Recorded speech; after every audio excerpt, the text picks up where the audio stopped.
सारंगढ़ जिला घोषणा के कई महीने बाद आखिरकार ओएसडी नियुक्ति कर दी गई। आपको बता दें कि सारंगढ़ जिला घोषणा होने के बाद कई अटकलें लगाई जा रही थी। वहीं ओएसडी नियुक्ति के बाद सारी अटकलों पर पूर्ण विराम लग गया। इन्हीं मुद्दों को लेकर हमारे सहयोगी उमेश जायसवाल की कांग्रेसी नेताओं से खास बातचीत। देखिए रिपोर्ट। तमाम अटकलों के बाद अब सारंगढ़ जिला अब उस पर पूर्ण विराम लगता नजर आ रहा है, क्योंकि बहुत दिन से देखने को मिल रहा था कि सारंगढ़ जिला बनने के बाद ओएसडी की नियुक्ति न होने की वजह से लोगों में एक संशय बना हुआ था कि कहीं इस बार भी सारंगढ़ अनदेखी का शिकार न हो जाए, क्योंकि कहा जाता है कि अविभाजित मध्य प्रदेश या जब हमारा देश आज़ाद नहीं हुआ था उस दौरान सारंगढ़ की तुलना भोपाल से की जाती है। अब देखिए, आज़ाद होने के बाद सारंगढ़ कहाँ पर और भोपाल कहाँ पर, और लंबे समय से उपेक्षा के बाद आखिरकार सारंगढ़ भूपेश सरकार के दौरान जिला बन गया। और जिला बनने के बाद ओएसडी की भी नियुक्ति हो गई और कांग्रेसी जो है देख सकते हैं बैठे हैं और चर्चा कर रहे हैं जिला के आगे विस्तार को लेकर। तमाम तैयारी अभी की जा रही है, बहुत खुशी का भी माहौल है और कांग्रेसी नेता बैठे हैं, उनसे ही जानते हैं, बात करते हैं कि ओएसडी नियुक्ति होने के बाद उन्हें कैसा महसूस हो रहा है। बताएंगे, अपना नाम बताएंगे। और जी भारद्वाज जी, क्या खुशी है बताएंगे? जो अटकलें जो खासतौर पर भाजपा के जो साथी हैं हमारे, उनके लिए मुक्की खाने वाली बात है। और हम भूपेश बघेल जी को धन्यवाद प्रेषित करते हैं सारंगढ़ वासियों की ओर से। और हम जितने यहाँ पदाधिकारी बैठे हैं, कांग्रेस के लोग जन हैं, कि सारंगढ़ वासियों के लिए खुशी की बात है कि ओएसडी की नियुक्ति हो गई और उनको मुक्की खानी पड़ी।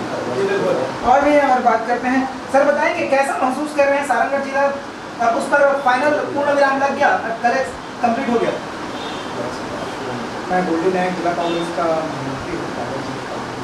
नए जिले के गठन के बाद भाजपा के कुछ हमारे पदाधिकारी क्षेत्र विशेष को लेकर न्यायालय तक पहुँचे थे और न्यायालय के पहुँचने के बाद ये सरगर्मी थी कि अब जिला नहीं बनेगा करके जिला में ओएसडी की नियुक्ति कर भूपेश बघेल जी ने यह प्रमाण पेश कर दिया है कि भूपेश है तो भरोसा है। और ओएसडी की नियुक्ति के बाद जिले के तमाम क्षेत्रों में एक हर्ष का माहौल व्याप्त है और ये प्रमाण है कि हमारा जिला सारंगढ़ जिला अस्तित्व में आ गया है। अच्छा, ये भी बताएंगे, जिला तो बन गया और खुशी की भी बात है क्योंकि सारंगढ़ लंबे अरसे के बाद जिला बना है, लेकिन एक आरोप विधायक जी के ऊपर भी लग रहा है क्योंकि उस तरफ के जो है सरिया एरिया के लोग नहीं चाहते सारंगढ़ में रहना, तो ये भी तो बात है। इस पर कैसे मान मनोबल होगा? ये भाजपा का एक ह्यूमर फैलाया गया था कि आपको उतना दूर जाना पड़ेगा, इतना लंबा सफर तय करना पड़ेगा, यहाँ की सारी संस्थाएं, यहाँ के सारे विभाग जो हैं वो बिलाईगढ़ चला जाएगा। जबकि भूपेश बघेल जी ने अपने पहले ही भाषण में जिला बनाने के साथ साथ यह बता दिया था कि सारे विभाग यहाँ रहेंगे, कलेक्टर एसपी, खासकर कलेक्टर एसपी जो प्रमुख पद होते हैं वो यहाँ बैठेंगे और ओएसडी उसका उदाहरण है। और बहुत सारे ऐसे पंचायत है, ऐसे लोग हैं जिन्होंने लिख कर भी दिया है कि हम सारंगढ़ जिले में ही रहना चाहते हैं। पास तो उनको नजदीक तो यही पड़ेगा। तो अब आगे क्या रणनीति रहेगी? अब सीधी सी बात है, ओएसडी बैठेंगे, सारे विभागों का संचालन करेंगे, सारे विभाग यहाँ पर मूर्त रूप लेंगे, बड़ी बड़ी संस्थाएं यहाँ पर जो खुलेंगी। निश्चित रूप से सारंगढ़ जिले का विकास, सर्वमुखी विकास होगा और सब जनता का सहयोग, आप जैसे मीडियाओं का सहयोग, जनप्रतिनिधियों का सहयोग, सबका सहयोग इसमें आवश्यक है। खासतौर से युवा वर्ग भी बहुत खुश है और युवाओं के नेता भी यहाँ पर मौजूद हैं, उनसे भी बात करते हैं। कैसा महसूस कर रहे हैं युवा के लिए? खासतौर से बहुत अच्छी बात है कि आज जिस पर भारतीय जनता पार्टी लगातार सवाल उठा रही थी, लगातार लोगों को गुमराह कर रही थी, उन सब अटकलों पे अब पूर्ण विराम लग चुका है। सारंगढ़ जिला के लिए लगातार प्रयासरत हमारी विधायक, हमारे पूरी कांग्रेस कमेटी, हमारे जिला कांग्रेस के अध्यक्ष, इन्होंने लगातार प्रयास किया और आज सारंगढ़ जिला में ओएसडी की नियुक्ति हो गई है। और इनका एक और चीज़ कहना रहता था कि सारंगढ़ जिला नहीं बन पाएगा। आप देखेंगे कि जो ओएसडी की नियुक्ति हुई है वो पूरे जो नए जिले बने थे उनका सब एक साथ हुआ है, लेकिन ये ज़बरदस्ती ह्यूमर फैला रहे थे कि सारंगढ़ जिला में नहीं बन पाएगा। ये इनका सोचा समझा साजिश था और ये बिना मतलब की बातें करने के अलावा और कुछ नहीं कर सकते। जब इनका 15 साल तक रमन सिंह का सरकार रहा तो ये जिला के नाम में हमेशा चुप्पी साधते थे। आज जब जिला बन गया है तो इनके पेट में दर्द होने लग गया है, इनको आने वाले विधानसभा में हार दिखने लग गया है, इसीलिए ये जनता को गुमराह करने का काम कर रहे हैं। इनके पास और कोई काम नहीं रह गया। अच्छा, युवा है, युवाओं के लिए फिर क्या तैयारी करेंगे आप लोग? क्या प्लानिंग है कांग्रेस पार्टी की? जैसे कि प्रदेश की सरकार युवाओं के लिए लगातार काम कर रही है, जो रोजगार के साधन उपलब्ध करा रही है। ग्रामीण स्तर में भी आज रोजगार के साधन उपलब्ध हो रहे हैं। आने वाले समय में जब सारंगगढ़ जिला बनता है तो यहाँ विभिन्न प्रकार के कॉलेज खुलेंगे, विभिन्न प्रकार के ऑफिसेस खुलेंगी। अभी वर्तमान में सारंगगढ़ जिला में युवाओं के लिए क्या क्या है, क्या रोजगार की क्या क्या कार्यक्रम चल रहे हैं? जैसे ऑफिस खुलेंगे तो उसमें रोजगार की क्या आवश्यकता होगी। यहाँ के लोकल लोगों को भी बहुत से रोजगार मिलेंगे, प्रदेश के लोगों को भी बहुत सारा यहाँ पर रोजगार मिलेगा। लोग यहाँ पे आएंगे जाएंगे।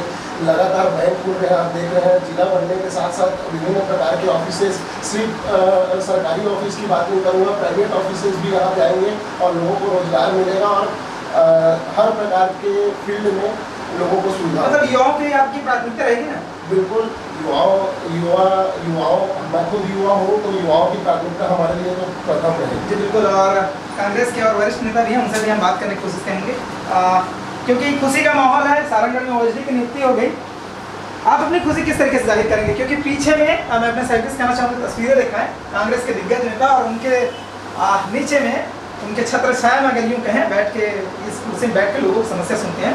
तो ये हैं शहीद नंद कुमार पटेल जी, जो कांग्रेस के दिग्गज नेता हैं। और कहा जाता है कि आज प्रदेश में कांग्रेस की एक जो देन है और कांग्रेस की जो सरकार बनी है, कहीं उनकी एक बहुत बड़ी देन है। सारंगगढ़ जिला बन गए, अपनी खुशी कैसे जाहिर करेंगे? जिला बन चुका है, ओएसडी नियुक्ति हो गई है।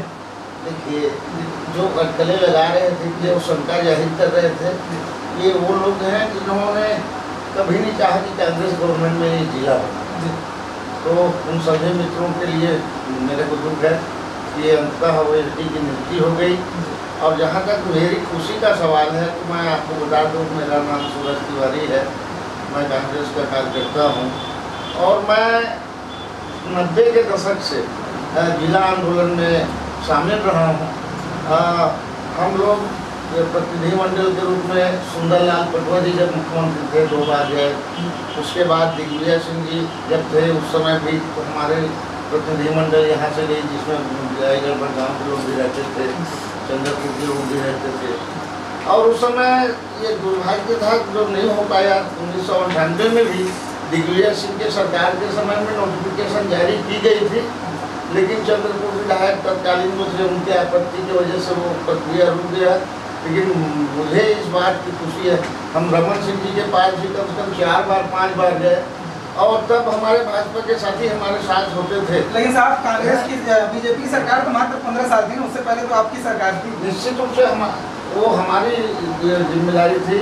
उस समय के तत्कालीन जो हमारा नेतृत्व था वो नहीं कर पाए, लेकिन हमें खुशी इस बात की है कि जिस आंदोलन में हम 92-93 से लगे हैं, वो जो काम आज हुआ वो कांग्रेस के यशस्वी मुख्यमंत्री भूपेश बघेल जी, जिनके बारे में कहा जाता है कि भूपेश है तो भरोसा है, और उस भरोसे को उन्होंने कायम रखा। बहुत सारी बाधाएं आई जिला घोषणा के बाद भी। हमारे जिले के जो यहाँ राजनीति करते थे, भारतीय जनता पार्टी के वरिष्ठ नेता जगन्नाथ पाणी रही, ने लगातार विरोध किया, धरना किया, प्रदर्शन किया और कोर्ट तक मामले को खींच के ले गए। मुझको इस बात का दुख है कि सारंगगढ़ के माटी में पैदा हुए वो लोग भी उनके आंदोलन को बहुत प्रसारित किए। जो यहाँ के मुख्य मीडिया, मुख्य समाचार पत्र चलाने वाले लोग बहुत हाईलाइट करते थे, मुझे बहुत दुख होता था। और जितने सोशल मीडिया हैं उसमें भाजपा के हमारे साथी बिलाईगढ़ को लेके सारंगगढ़ के। अच्छा, ये बिलाईगढ़ से याद आ गया, सारंगगढ़ विरासत कालीन से है, अपने विरासत के नाम से जाना जाता है, लेकिन बिलाईगढ़ का नाम जोड़ना कहीं वोट बैंक को साधने की राजनीति नहीं है? मैं इसका जवाब इस तरह से दूंगा, आप मीडिया के लोग या जो राजनीति से जुड़े लोग उसमें तलाश सकते हैं से बारे में। आपको याद होगा कभी सरसिवा और भटगांव रायपुर जिला में हुआ करते थे। सारंगगढ़ तो हम लोग रायगढ़ में हम लोग की कोई दूरी नहीं है, लेकिन हमेशा सारंगगढ़ जिले का जो निर्माण का आधार था कि ये सरिया जब पुल नहीं बना था उसके लिए बड़ा दिक्कत होता था। और ये सरसिवा जो बहुत आखिरी छोर में बसा हुआ था रायपुर जिले का, उसके बाद बलौदाबाजार जिला बनने के बाद भी भटगांव और सरसिवा लोग साथ में आए। 100 किलोमीटर उनको आसपास 60 किलोमीटर 70-80 किलोमीटर जाना ही पड़ता था। तो सरसिवा और भटगांव के लोगों को आप बताइए कितनी सुविधा बढ़ गई। 15 किलोमीटर में 20-25 किलोमीटर में उनको नाम जोड़ने की फिर क्या? नाम जोड़ने की आवश्यकता इसलिए पड़ी कि जैसा कि आपने कहा सरिया परमकेला के विरोध का जैसे बात होता है, अपने निहित राजनीतिक स्वार्थ के कारण जब हमारे महाराज सब डिवीजन में वर्षों से एक साथ रह रहे हैं, हमेशा सारंग आ रहे हैं, ऐसे लोग जब विरोध कर रहे थे उस समय बिलाईगढ़ विधायक ने बिलाईगढ़ के लोगों को तैयार किया, क्योंकि उस विधानसभा में भरजाम सर शिवत हमेशा यहाँ नहीं कहा जा सकता है कि बिलाईगढ़ के लोगों को खुश करने के लिए नहीं, जब हमारा सरिया जो हमारे सब डिवीजन के लोग विरोध कर रहे थे उस समय में विरोध का कोई स्वर नहीं आया और बिलाईगढ़ ने अपनी सहमति दी, तो मुख्यमंत्री जी के उस निर्णय का मैं स्वागत करता हूँ कि सारंगगढ़ के साथ उन्होंने बिलाईगढ़ करना। अच्छा, एक चीज़ है, ओएसडी नियुक्ति में इतनी लेट लगती क्यों हुई साहब? ये जैसा आप जानते हैं कुछ सारंगगढ़ के साथ मोहल्ला मानपुर वगैरह का मामला कुछ कोर्ट में गया था, क्योंकि राज्य सरकार का ये हक है और ये अधिकार है और ये नीतिगत मामले हैं, इसमें हाईकोर्ट ज़्यादा हस्तक्षेप नहीं कर सकती, लेकिन कोई जवाब आप देने के बाद वहाँ से कुछ हरी झंडी मिलने के बाद सारे जिलों का एक साथ जो है ओएसडी की नियुक्ति हो गई है और अब ओएसडी की नियुक्ति हो जाने के बाद कलेक्टर का कार्यालय, एसपी का कार्यालय और समस्त विभागों के कार्यालय के संबंध में सेटअप को तैयार करेंगे। अभी भी कोई 15 महीना दिन में जिला शुरू हो जाएगा ऐसा नहीं है, अभी कुछ माह 2-3 माह हमको इंतजार और करना पड़ सकता है, लेकिन ये निश्चित हो गया, ओएसडी नियुक्त हो गए, हमारा सारंगगढ़ अस्तित्व में आ चुका है। बिल्कुल खुशी बहुत है जी, बिल्कुल सारंगगढ़ के लोगों में बहुत खुशी है और कांग्रेस के नेता जो है वो खुशी का इजहार भी कर रहे हैं और करे भी क्यों ना, क्योंकि लंबे वर्षे के बाद सारंगगढ़ जिला बना, जिला बनने के बाद ओएसडी की नियुक्ति हो गई, यानी कि सारंगगढ़ जिला में जो अटकलें लगाई जा रही थी अब उस पर पूर्ण विराम लग चुका है। सारंगगढ़ के लोग भी खुश हैं और अब उम्मीद भी कर रहे हैं कि सारंगगढ़ जिला बनने के बाद उनकी जो समस्या है उन पर जल्द से जल्द निराकरण होगा। उमेश जायसवाल, ACN24 सारंगगढ़।